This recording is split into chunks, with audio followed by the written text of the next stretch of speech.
Hey, good afternoon. Monday, March 18th. Real Stuff, Real Change coming to you live from the Real Stuff, Real Change offices here in Charlottesville, Virginia. March Madness is off and running. UVA here in Charlottesville is a number one seed. I don't know what they're going to do, but I don't think you really care about that since we're doing a video on emotional intelligence. And that's what we do here at Real Stuff, Real Change. We talk about emotional intelligence, we talk about awareness, and we talk about how perception is projection. We talk about our inability to be in touch with who we really are. And we talk about how you can become in touch with who you really are through various techniques and aspects of learning the ideals and fundamentals of emotional intelligence. Again, I'm Ryan Grubb. It is Monday afternoon, and we are live coming to you, a little shoot here. And I wanted to talk to you a little bit about why one modality is not the definition of who you are. And so when I mean modality, I'm talking about taste, smell, vision, talking about hearing, and I'm talking about feeling. So I'm talking about the things that make you, that create, where emotions, sensations come from in your body or in your mind, the way you think, the voice in your head, the voices you hear. Some of us grew up with voices in our heads because we were told certain things all of our lives. Some of us were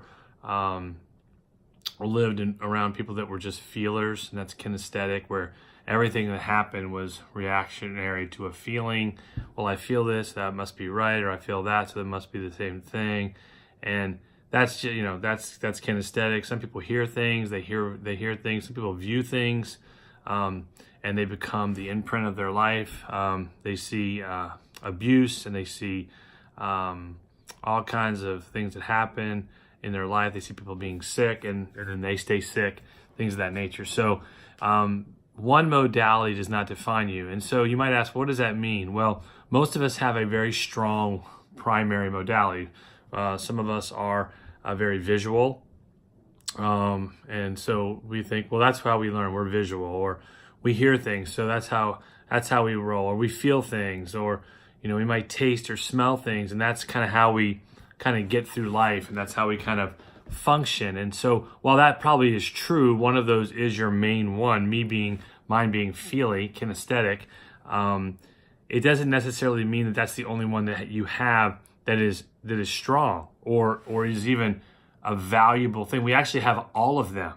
And yet what happens is, because we lack emotional intelligence, we lack awareness of our surroundings, we try to believe, or we believe that the one modality, the one area or essence of our life that we have created and become strong at, or it's very visible, very obvious, is the way that we actually process our emotions, process our feelings.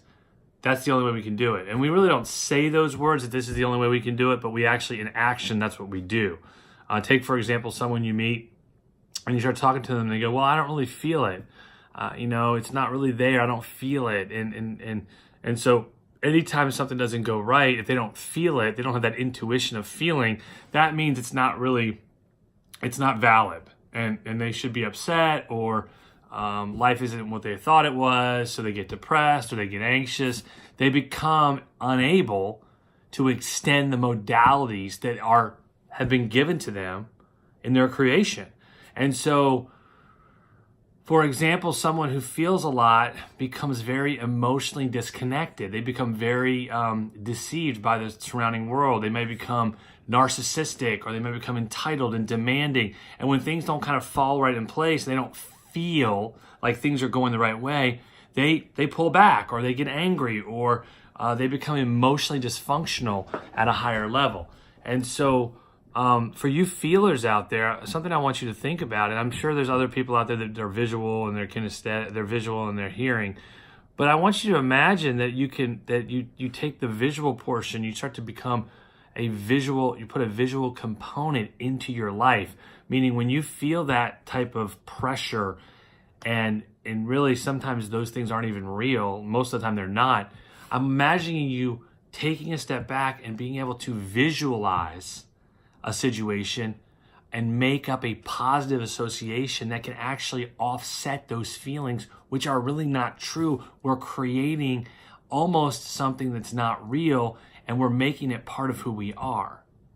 And so that can work for all of the modalities. If you are a visual person, you see things and you say, well, I saw it and that's what it is, and I can't change it. You might want to use, the feelings modality. And so what I mean by that is when you start to actually enter into these other modalities, you become more emotionally intelligent with the world around you, with yourself. And when you're intelligent within yourself, you become more in control. In other words, you can actually, withstand certain things that maybe 2-3 years ago you couldn't have done. You can go into places and talk to people without being offended. You can see things as not really taking them personally. I know for me, for years, my kinesthetic feeling type modality was everything that I thought life was supposed to be about. If I didn't have the right girlfriend, if I didn't make a good grade on a test, if I didn't get the job, if I didn't do enough stuff around the house for my family, if I wasn't a good enough dad, if I wasn't a good enough husband, if I wasn't a good enough friend, it became about the feeling factor, and it wore me out. I mean, I was overweight, no energy, pissed off, angry, reactive. I mean, you name it, I had it, and it was all on the emotional dysfunctional side. Can you relate to that? So as you learn more about the modality factors and how all of them are very, very important for your emotional intelligence, you then begin to make ideal movement towards gaining greater awareness and actually becoming more effective in learning about yourself so you can become something you're not. So with that being said, I want you to think about the modalities that we talked about today: the kinesthetic, the visual, the auditory, the taste, and the smell. I want you to try to find the primary one that is yours, but then I want you to kind of offset that primary one with something else, like a visual or an auditory, and see if that does not help you gain greater engagement into the world of emotional intelligence. So with that being said, that's all I got time for today. Today I'm going into another meeting as I'm being called. So if you would like to find more out about our wonderful company services, training services, go to www.realstuffrealchange.com. You can also go to our Facebook page and look at the videos we have. We're going to try to get these videos up on a YouTube link, so you can go ahead and subscribe to that. And if you want to talk to me, you can message me off the Facebook page, and we can do some free consulting with you for 30 minutes about what we do and how we use visual imagery and construction and tapping to help you release emotional pain and create the life you want to live. So with that, have a great Monday night. I hope you enjoy your time wherever you are. Peace.